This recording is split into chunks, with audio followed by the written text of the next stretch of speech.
Hospital போய் பார்த்திருக்கீங்களா? இரவு நேரத்துல ஏன் பிரேத பரிசோதனை செய்யப்படுறது இல்ல? காரணம் தெரியுமா? அத பத்தி தான் இந்த வீடியோல நாம தெரிஞ்சுக்க போறோம். தமிழ்நாட்டின் முன்னணி பிரான்சிக் மருத்துவரான ஒருவர் அளித்திருக்கக்கூடிய பேட்டியில கஸ்டோடியல் டெத் அப்படின்ற விஷயம் பத்தி, டவுரி டெத், அதே மாதிரி போஸ்ட்மார்ட்டம் நடைமுறைகள், எதிர்கால ரோபோட்டிக் போஸ்ட்மார்ட்டம் எப்படியெல்லாம் இருக்க போகுதுன்னு நிறைய விளக்கங்கள் கொடுத்திருக்காரு. எல்லாத்தையும் ஒவ்வொன்றா நம்ம தெரிஞ்சுக்க போறோம்.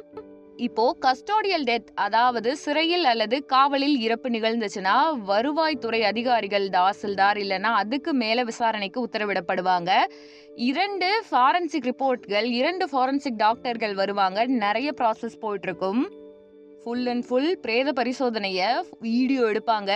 உடலை திறப்பதுல இருந்து தைக்கிற வரைக்கும் எல்லாமே வீடியோவாக்கப்படும். வெளிப்புற காயங்கள், உள்ளுறுப்புகளுடைய நிலை, இயற்கை நோய்கள், லிவர் சீரோசிஸ், இதய பிரச்சனை மாதிரி எல்லாத்தையுமே தெரிஞ்சுக்குவாங்க. அதுக்கப்புறம் இது எல்லாத்தையும் விரிவா பரிசோதிச்சு இறப்புக்கு காயங்களோ நோய்களோ இல்லைன்னா ரெண்டும் சேர்ந்தோ ஓபியன் தரப்படக்கூடிய விஷயங்கள் இருக்கும்.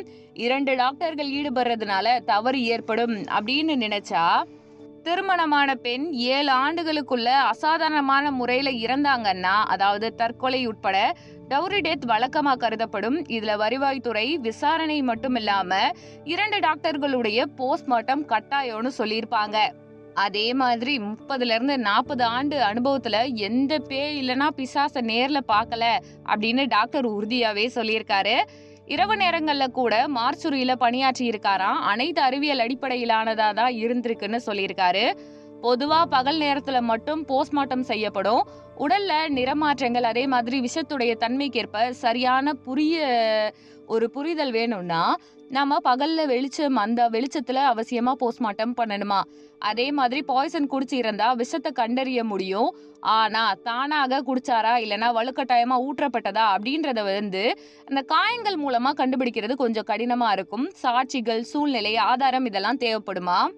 இதுல எதிர்காலத்துல ரோபோட்டிக் சர்ஜரி மாதிரி நிறைய முயற்சிகள் நடைபெற போறதா இருக்கு. ஆனா தலை, மார்பு, வயிறு ஆகிய 3 பகுதிகளையும் முழுமையா ரோபோ மூலமா செய்யறது இன்னும் சாத்தியம் இல்லாத விஷயமா இருக்கு. கிணத்துல மிதந்த உடல் அடுத்ததா இதுதாங்க ரொம்ப முக்கியமா இருக்கு. இந்த மாதிரி கேஸ்கள்ல வரிசையா நிறைய பிரச்சனைகள் நடக்கும். முதல்ல மர்டர் அப்படின்னு கொண்டு வரப்பட்டு, ஆனா ஃபுல் அண்ட் ஃபுல் பாத்தீங்கன்னா தொண்டையில இருக்கக்கூடிய ஓட்டை இதெல்லாம் பார்த்து கேன்சர் நோயாளி தற்கொலை செஞ்சுக்கிட்டாரு அப்படின்னு புரிய வந்திருக்கு.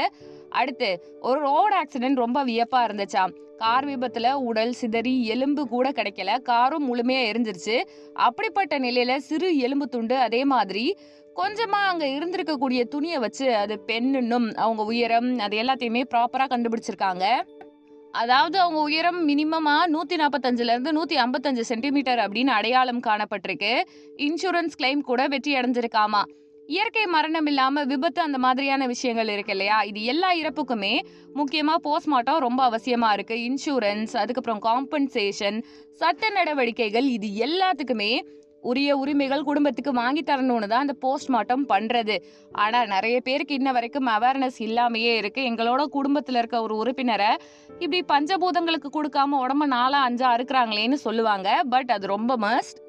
குறிப்பா தமிழ்நாட்டுல அனுபவமிக்க ஃபாரன்சிக் மருத்துவர் ஒருவர் என்ன சொல்லியிருக்காருன்னா, பிரேத பரிசோதனை இரவு நேரத்துல தான் தவிர்க்கப்படுது அப்படின்றதுக்கு மருத்துவ காரணத்தை கூறியிருக்காரு. இன்றைய அதிநவீன மின்விளக்குகள், அதே மாதிரி தொழில்நுட்ப வசதிகள் இருந்தாலுமே இந்த விதிமுறை இன்னும் கடைபிடிக்கப்படுவதாதா சிலர் சொல்றாங்க.